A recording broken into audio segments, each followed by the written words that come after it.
അറിവിൻ്റെ അക്ഷരലോകത്തേക്ക് കുരുന്നുകൾ ഇങ്ങനെ കടക്കുന്നു. വളരെ സന്തോഷത്തോടെ തന്നെ സമാധാനപരമായി തന്നെ കുരുന്നിങ്ങനെ ആദ്യാക്ഷരം കുറിക്കുന്നു.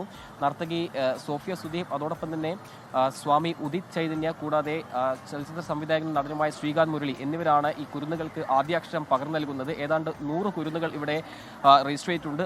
ഓരോ കുരുന്നുകൾക്കും ഇങ്ങനെ ആദ്യാക്ഷരം പകർന്നു നൽകുകയാണ്. അവരാരും തന്നെ കരയുന്നൊരു സാഹചര്യം ഉണ്ടായിട്ടില്ല. വളരെ സന്തോഷത്തോടെ തന്നെ സമാധാനപരമായി തന്നെയാണ് കുരുന്നുകൾ ഇങ്ങനെ ആദ്യാക്ഷരം കുറിക്കുന്നത്. പൊതുവെ ഈ ക്ഷേത്രത്തിലൊക്കെ നമ്മൾ കാണുന്ന ഒരു ചടങ്ങാണ് ഇവിടെ ലുലു മാളിൽ ഇങ്ങനെ സംഘടിപ്പിക്കുന്നത്. ഇത് തുടർച്ചയായി 4ാം തവണയാണ് ഇത്തരത്തിൽ കുരുന്നുകൾക്ക് ആദ്യാക്ഷരം പകർന്നു കൊടുക്കുന്ന ഈ പരിപാടി സംഘടിപ്പിക്കുന്നത്. എന്തായാലും ഈ കുരുന്നുകളൊക്കെ രജിസ്റ്റർ ചെയ്തു. അവരിങ്ങനെ ആദ്യാക്ഷരം കുറിക്കുന്നു. അതിനുശേഷം ഈ കുരുന്നുകൾക്ക് ഓരോരുത്തർക്കും കിറ്റ് നൽകിക്കൊണ്ടാണ് അവരെ ഇവിടെ നിന്ന് പറഞ്ഞേക്കുന്നത്. എന്തായാലും വളരെ സന്തോഷത്തോടെ തന്നെ അങ്ങനെ സമാധാനപരമായി തന്നെ കുരുന്ന് ഓരോ അക്ഷരങ്ങളും കുറിക്കുകയാണ്. സ്വാമി, കുരുന്നങ്ങനെ കുട്ടികളെല്ലാവരും നല്ല മിടുക്കന്മാരും മിടുക്കികളായിട്ടിരിക്കുന്നത്. കാരണം അവരുടെ ജീവിതത്തിലൊരു ആദ്യാക്ഷരം കുറിക്കുമ്പോൾ, അവരറിവിൻ്റെ ലോകത്തിലേക്ക് കടക്കുമ്പോൾ ഇത് തീർച്ചയായിട്ടും അവർക്കൊരു അനുഗ്രഹമാണ്.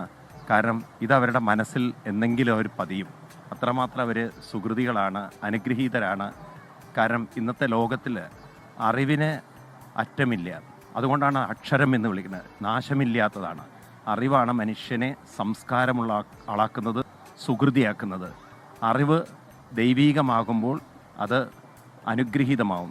അതേ അറിവ് ആസുരികമാകുമ്പോൾ അത് മനുഷ്യനെ നശിപ്പിക്കും. അതാണ് മഹിഷാസുരനെ നശിപ്പിച്ചുകൊണ്ട് മർദ്ദിച്ചുകൊണ്ട് ദുർഗാദേവി വിജയം കൈവരിക്കുന്നത്. ഇന്ന് കുട്ടികളുടെയൊക്കെ ജീവിതത്തിൽ അറിവിൻ്റെ ആദ്യാക്ഷരം കുറിക്കുമ്പോൾ അവരിൽ ആ ദൈവീകമായ അറിവിനെ പകർന്നു കൊടുക്കുകയാണ്. അതിനാണ് ആചാര്യന്മാർ അത് അവരുടെ ജീവിതത്തെ അനുഗ്രഹീതമാക്കും.